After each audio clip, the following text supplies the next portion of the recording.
প্রিয় চাকরি প্রত্যাশী ভাই বোনেরা, দেখতেই পাচ্ছেন সম্প্রতি শ্রম ও কর্মসংস্থান মন্ত্রণালয় থেকে নতুন একটি নিয়োগ বিজ্ঞপ্তি প্রকাশিত হয়েছে। তো আজকের এই নিয়োগ বিজ্ঞপ্তি সম্পর্কে আমরা বিস্তারিত জানবো, অর্থাৎ কোন পদে কতজনকে নিয়োগ প্রদান করা হবে, কোন কোন জেলার প্রার্থীরা আবেদন করতে পারবেন, শিক্ষাগত যোগ্যতা কিরকম এবং কিভাবে কোথায় গিয়ে আবেদন করবেন, আবেদন করার জন্য কোন পদের ক্ষেত্রে কত টাকা প্রদান করতে হবে, এসব বিষয় নিয়ে বিস্তারিত জানবো। তার আগে ছোট্ট একটা অনুরোধ, আপনি যদি এই চ্যানেলে নতুন এসে থাকেন তাহলে অবশ্যই চ্যানেলটিকে সাবস্ক্রাইব করবেন, আর যদি ফেসবুক পেজ থেকে দেখে থাকেন তাহলে অবশ্যই পেজটিকে ফলো দিয়েও পাশে থাকবেন। আজকের এই সার্কুলারের প্রথমে যে পদ, সেটি হচ্ছে, পদটির নাম হচ্ছে ব্রেঞ্চ সহকারী, 15তম গ্রেডের বেতন স্কেল। এই পদে একজনকে নিয়োগ প্রদান করা হবে। শিক্ষাগত যোগ্যতা হচ্ছে স্নাতক বা সমমানের ডিগ্রি, এছাড়াও মাইক্রোসফট অফিস ও কম্পিউটার চালানোর দক্ষতা থাকতে হবে।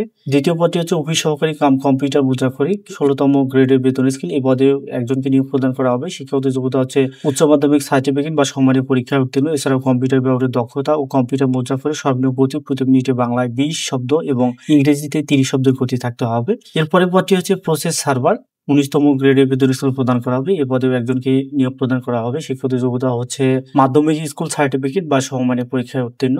পরের পদটি হচ্ছে জমাদার, 19তম গ্রেডের বেতন স্কেল। এ পদেও একজনকে নিয়োগ দেওয়া হবে। শিক্ষাগত যোগ্যতা হচ্ছে মাধ্যমিক স্কুল সার্টিফিকেট বা সমমানের পরীক্ষায় উত্তীর্ণ। এরপরে হচ্ছে অফিস সহায়ক, 20তম গ্রেডের বেতন স্কেল প্রদান করা হবে। এ পদে একজনকে নিয়োগ দেওয়া হবে। শিক্ষাগত যোগ্যতা হচ্ছে এসএসসি বা সমমানের পরীক্ষায় উত্তীর্ণ। এই পদগুলোর ক্ষেত্রে বাংলাদেশের সকল জেলার প্রার্থীরা আবেদন করতে পারবেন। এর পরের পদটি হচ্ছে পরিচ্ছন্নতা কর্মী, 20তম গ্রেডের বেতন স্কেল। এই পদে একজনকে নিয়োগ দেওয়া হবে। শিক্ষাগত যোগ্যতা হচ্ছে জুনিয়র স্কুল সার্টিফিকেট বা সমমানের পরীক্ষায় উত্তীর্ণ। তবে মোট পদের 80% পদ জাত হরিজন সম্প্রদায়ের প্রার্থীর জন্য সংরক্ষিত থাকবে এবং জাত হরিজন সম্প্রদায়ের কোনো প্রার্থী পাওয়া না গেলে উক্ত পদ সাধারণ প্রার্থী হতে পূরণ করা হবে। পরের পদটি হচ্ছে সার্টিফিকেট কাম কম্পিউটার অপারেটর। এই পদে একজনকে নিয়োগ দেওয়া হবে। 13তম গ্রেডের বেতন স্কেল। এই পদের ক্ষেত্রে শিক্ষাগত যোগ্যতা হচ্ছে স্নাতক বা সমমানের ডিগ্রি, এছাড়াও কম্পিউটার ব্যবহারের দক্ষতা সহ কম্পিউটার মুদ্রাক্ষরে সর্বনিম্ন গতি প্রতি মিনিটে বাংলায় 25 শব্দ এবং ইংরেজিতে 30 শব্দ এবং ষাটলিপিতে সর্বনিম্ন গতি প্রতি মিনিটে বাংলায় 50 এবং ইংরেজিতে 80 শব্দ থাকতে হবে। পরের পদটি হচ্ছে অফিস সহায়ক, 20তম গ্রেডের বেতন স্কেল। এই পদের ক্ষেত্রে একজনকে নিয়োগ প্রদান করা হবে। মাধ্যমিক স্কুল সার্টিফিকেট বা সমমানের পরীক্ষায় উত্তীর্ণ।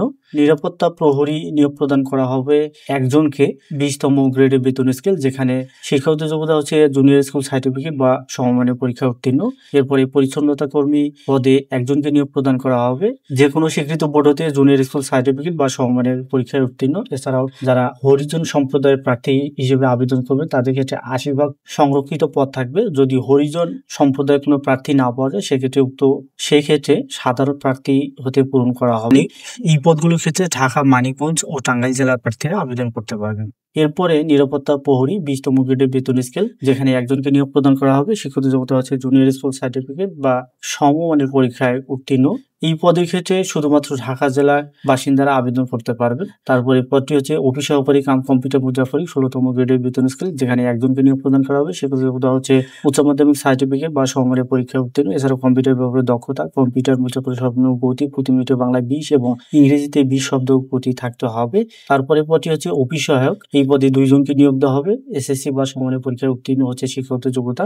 এই পদগুলোর ক্ষেত্রে রাঙ্গামাটি, খাগড়াছড়ি, বান্দরবান ও চট্টগ্রাম জেলার প্রার্থীরা আবেদন করতে পারবেন। দ্বিতীয় পদটি হচ্ছে অফিস সহায়ক। এই পদে একজনকে নিয়োগ প্রদান করা হবে। এসএসসি বা সমমানের পরীক্ষায় উত্তীর্ণ হচ্ছে শিক্ষাগত যোগ্যতা। এই পদের ক্ষেত্রে কক্সবাজার এবং চট্টগ্রাম জেলার বাসিন্দারা আবেদন করতে পারবেন। তারপরে পদটি হচ্ছে আবারও সার্টিফিকেট কাম কম্পিউটার অপারেটর। এই পদে একজনকে নিয়োগ দেওয়া হবে। শিক্ষাগত যোগ্যতা হচ্ছে স্নাতক বা সমমানের ডিগ্রি, এছাড়া অন্যান্য যোগ্যতার মধ্যে রয়েছে কম্পিউটার ব্যবহারের দক্ষতা সহ কম্পিউটার মুদ্রাক্ষরে সর্বনিম্ন গতি প্রতি মিনিটে বাংলায় 25 এবং ইংরেজিতে 30 শব্দ এবং ষাটলিপিতে সর্বনিম্ন গতি প্রতি মিনিটে বাংলায় 50 এবং ইংরেজিতে 80 শব্দ। এরপরের পদটি হচ্ছে হিসাব রক্ষক কাম ক্যাশিয়ার, 15তম গ্রেডের বেতন স্কেল। এ পদে একজনকে নিয়োগ প্রদান করা হবে। শিক্ষাগত যোগ্যতা হচ্ছে ব্যবসায় বিভাগ থেকে স্নাতক বা সমমানের ডিগ্রি, এছাড়াও মাইক্রোসফট অফিস সহ কম্পিউটার চালানোর দক্ষতা থাকতে হবে। এরপরে পদটি হচ্ছে বেঞ্চ সহকারী। এই পদে একজনকে নিয়োগ দেওয়া হবে। শিক্ষাগত যোগ্যতা হচ্ছে স্নাতক বা সমমানের ডিগ্রি, এছাড়াও মাইক্রোসফট অফিস সহ কম্পিউটার চালানোর দক্ষতা থাকতে হবে। এই পদগুলোর ক্ষেত্রে বরিশাল বিভাগে সকল জেলার প্রার্থীরা আবেদন করতে পারবেন। অফিস সহকারী কাম কম্পিউটার মুদ্রাক্ষরিক পদে একজনকে নিয়োগ দেওয়া হবে।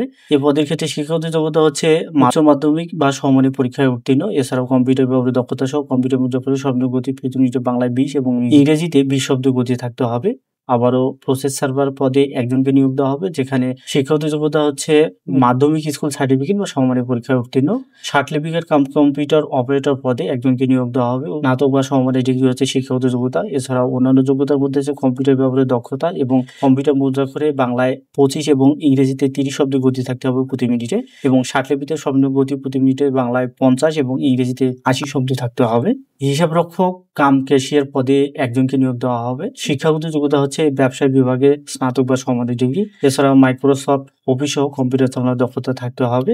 বেঞ্চ সহকারী পদে একজনকে নিয়োগ দেওয়া হবে, স্নাতক বা সমমানের ডিগ্রি, এবং অন্যান্য যোগ্যতা হচ্ছে আগের পদের মতোই। অফিস সহকারী কাম কম্পিউটার মুদ্রাকরী পদে একজনকে নিয়োগ দেওয়া হবে। উচ্চ মাধ্যমিক সার্টিফিকেট বা সমমানের পরীক্ষায় উত্তীর্ণ। এছাড়া কম্পিউটার ব্যবহারের দক্ষতা এবং কম্পিউটার মুদ্রাকরের সর্বনিম্ন গতি প্রতি মিনিটে বাংলায় 20 এবং ইংরেজিতে 20 শব্দ গতি থাকতে হবে। প্রসেস সার্ভার পদে একজনকে নিয়োগ দেওয়া হবে। মাধ্যমিক স্কুল সার্টিফিকেট বা সমমানের পরীক্ষায় উত্তীর্ণ হতে হবে।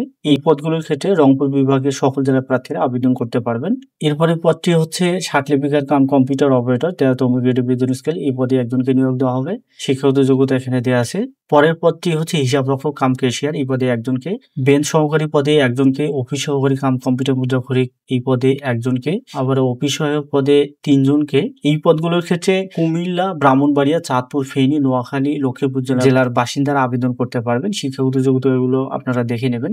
সার্টিফিকেট কাম কম্পিউটার অপারেটর পদে নিয়োগ প্রদান করা হবে একজনকে। এই পদের ক্ষেত্রে শিক্ষাগত যোগ্যতা হচ্ছে স্নাতক এবং সমমানের ডিগ্রি। অন্যান্য যোগ্যতাগুলো আপনারা দেখে নেবেন। হিসাব রক্ষক কাম ক্যাশিয়ার এই পদে একজনকে। অফিস সহকারী কাম কম্পিউটার মুদ্রাকরী এই পদে একজনকে।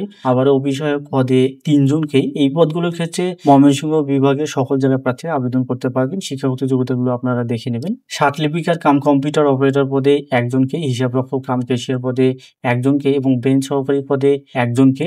সর্বমোট 3 জনকে নিয়োগ প্রদান করা হবে। শিক্ষাগত যোগ্যতাগুলো আপনারা দেখে নেবেন। এবং এই পদগুলোর ক্ষেত্রে নারায়ণগঞ্জ, মুন্সিগঞ্জ, নরসিংদী ও কিশোরগঞ্জ জেলার প্রার্থীরা আবেদন করতে পারবেন। এরপরে অফিস সহকারী কাম কম্পিউটার মুদ্রাকরী একজনকে নিয়োগ প্রদান করা হবে। অফিস সহায়ক পদে 3 জনকে নিয়োগ প্রদান করা হবে।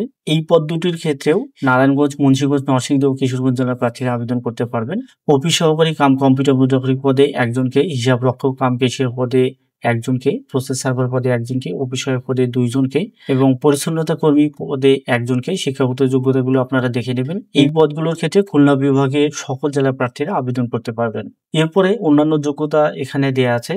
আবেদনকারীর বয়স 1 জুলাই 2025 খ্রিস্টাব্দ তারিখ থেকে 18 থেকে 32 বছরের মধ্যে হতে হবে। পরীক্ষায় অংশগ্রহণের ইচ্ছুক ব্যক্তি ওয়েবসাইটে আবেদনপত্র পূরণ করতে পারবেন। আবেদনের সময়সীমা, আবেদনপত্র গ্রহণ ও পরীক্ষার ফি জমাদান শুরু তারিখ ও সময় হচ্ছে 22 সেপ্টেম্বর সকাল 10টায় এবং শেষ হবে 12 অক্টোবর বিকাল 5টায়। উক্ত সময়সীমার মধ্যে আপনারা অবশ্যই আবেদন করবেন। আবেদন করার সময় আবেদনপত্রে প্রার্থী তার রঙিন ছবি দৈর্ঘ্য 300 পিক্সেল, প্রস্থ 300 পিক্সেল, স্বাক্ষর দৈর্ঘ্য 300 পিক্সেল, প্রস্থ 80 পিক্সেল স্ক্যান করে নির্ধারিত স্থানে আপলোড করবেন। আপনি যে কোনো পদেই আবেদন করেন না কেন, আবেদন করার পর SMS এর মাধ্যমে পরীক্ষার ফি প্রদান করতে হবে এবং সেটি যে কোনো টেলিটক প্রিপেইড মোবাইল নম্বরের মাধ্যমে প্রদান করতে হবে, 2টি SMS করে। এক্ষেত্রে 13 থেকে 16 নং পদের জন্য পরীক্ষার ফি বাবদ 112 টাকা এবং 17 থেকে 20 নং পদের জন্য 56 টাকা, এবং যারা ক্ষুদ্র নৃগোষ্ঠী আছেন বা কোটায় আবেদন করবেন তাদের ক্ষেত্রে সকল পদের জন্য 56 টাকা প্রদান করলেই হবে। পরীক্ষার ফিটি আপনারা SMS এর মাধ্যমে কিভাবে প্রদান করবেন সেই প্রসেসটা এখানে দেওয়া আছে, এটি অবশ্যই ফলো করবেন। আবেদনপত্র এবং প্রবেশপত্র সম্পর্কিত সকল বিষয় আপনারা এই ওয়েবসাইট এবং এই ওয়েবসাইটে পেয়ে যাবেন। এছাড়াও এখানে আরো বেশ কতগুলো শর্তাবলী দেওয়া আছে যেগুলো আপনারা এই সার্কুলারটি ডাউনলোড করে দেখে নিতে পারবেন। মোটামুটি এই ছিল আজকের মতো। দেখা হবে আবার নতুন কোনো নিয়োগ বিজ্ঞপ্তির ভিডিওতে। সেই পর্যন্ত ভালো থাকবেন, সুস্থ থাকবেন। আসসালামু আলাইকুম।